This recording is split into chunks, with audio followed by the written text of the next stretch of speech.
समाजवादियों का चरित्र दोहरा हो चुका है। ये अपने बच्चों को पढ़ाएंगे इंग्लिश स्कूल में और दूसरों के बच्चों के लिए कहेंगे उर्दू पढ़ाओ।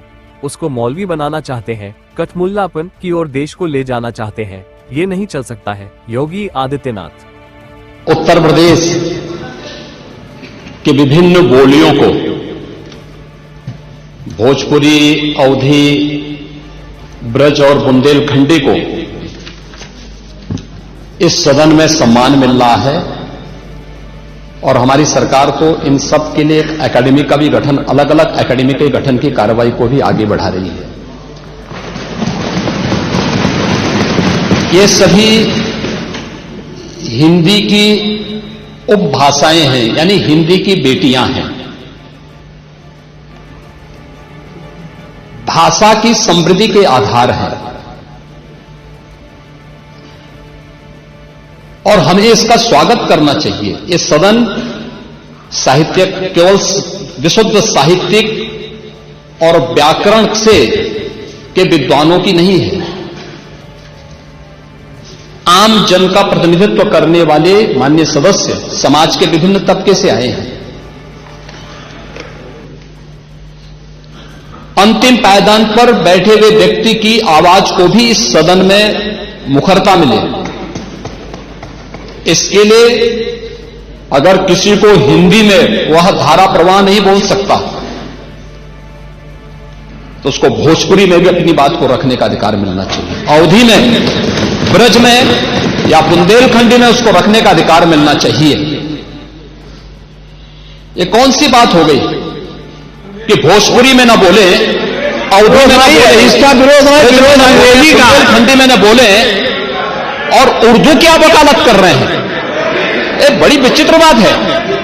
आप मुझे बताइए, मैं इसीलिए कहता हूं कि आप समाजवादियों का चरित्र ही इतना दोहरा हो चुका है, इतना दोहरा हो चुका है कि अपने बच्चों को भेजेंगे इंग्लिश पब्लिक स्कूल में और दूसरों के बच्चों को बोलेंगे कि एक गांव के उस विद्यालय में पढ़े जहां संसाधन भी नहीं है।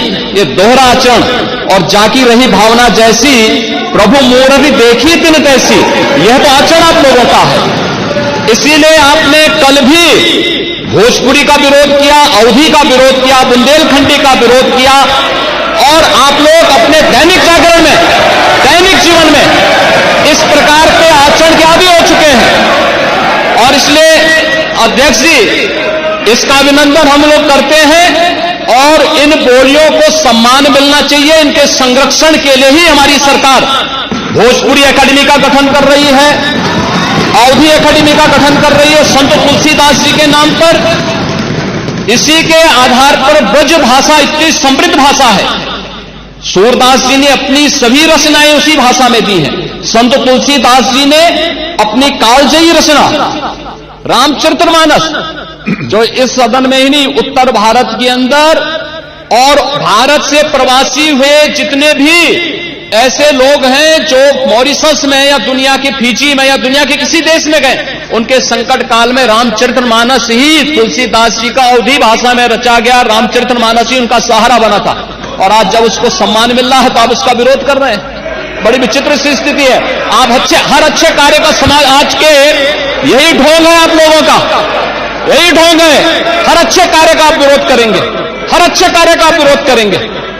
हर अच्छा कार्य जो प्रदेश के हित में है, देश के हित में है, आप उसका विरोध करेंगे। और मुझे लगता है इस प्रकार के विरोध की निंदा होनी चाहिए और हम इसका समर्थन करते हैं जो उत्तर प्रदेश की बोलियों को सम्मान मिल रहा है। मैं आपका धन्यवाद करूंगा और विधानसभा सचिवालय को इस बात के लिए धन्यवाद दूंगा। कल हम लोगों ने यहां पे इसका शुभारंभ किया, समाजवादी पार्टी ने उसका विरोध किया है और मुझे लगता है कि प्रोसीडिंग का हिस्सा होना चाहिए। इनको समाज के सामने एक्सपोज करना चाहिए। अपने बच्चों को ये लोग पढ़ाएंगे इंग्लिश स्कूलों में और दूसरे के बच्चे के लिए अगर वो सुविधा सरकार देना चाहते हो, कहते नहीं उर्दू पढ़ाओ इसको, यानी उसको मौलवी बनाना चाहते हैं, कठमुल्लापन की ओर इसको ले जाना चाहते हैं। ये नहीं चल सकता है।